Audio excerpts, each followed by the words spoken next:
নমস্কার বন্ধুরা, good morning. কেমন আছেন সবাই? ভালো, আশা করি খুবই ভালো আছেন। আমি ভালো আছি। তো নতুন একটা রেসিপি নিয়ে ফির চলে আসছি। আজকে বানাবো ভাত ভাজা। খিলা খিলা এই দেখেন, এক বাটি ভাত নিয়ে নিচ্ছি। আর এই যে পাতাকপি, একটা টমাটার, 3টা পেঁয়াজ, কটা রসুন, কারি পাতা, এদিকে আছে সয়াবিন। তো এদিকে কড়াই বসায় দিছি।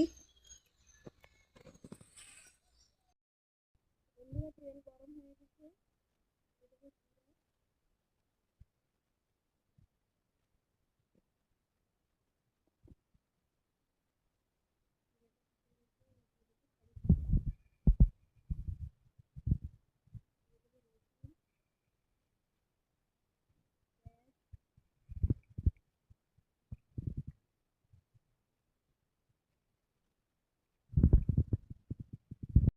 বন্ধুরা, হালকা ভাজা হয়ে গেছে। এবার দিয়ে দেবো পাতাকপি।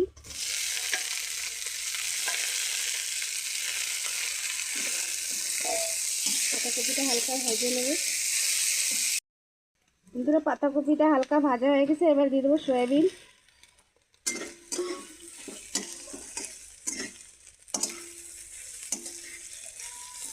ভালো করে ভেজে নেব।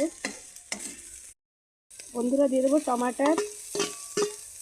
এবার দিয়ে দেবো কিছু মশলা, স্বাদ অনুসার লবণ,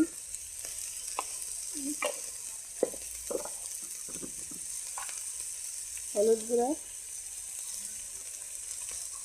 লঙ্কা পাউডার।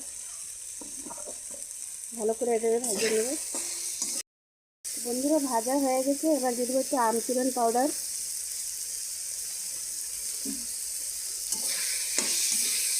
মিক্স করে দেবো।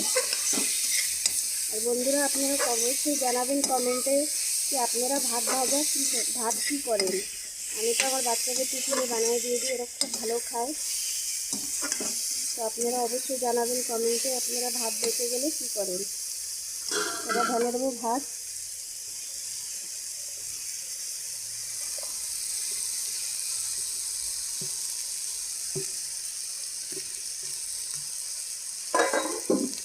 এবার সব মিক্স করে নেব। বন্ধুরা, দেখেন কত খিলা খিলা হয়েছে। এবার হয়ে গেছে, এবার নামাই নেব। বন্ধুরা, তো আমরা নামাই নিচ্ছি। দেখেন কত সুন্দর হয়েছে। খেতে খুবই দারুণ লাগে। আমাকে বাচ্চাকে খুবই পছন্দ, ওরা টিফিনে নিয়ে যায়। আপনারা ভাত বেঁচে গেলে কি করেন কমেন্টে অবশ্যই জানাবেন। তো আপনাকে যদি ভিডিওটা ভালো লাগে লাইক শেয়ার কমেন্ট সাবস্ক্রাইব করে দেবেন, বেল আইকনটা দবাই দেবেন। Bye, take care.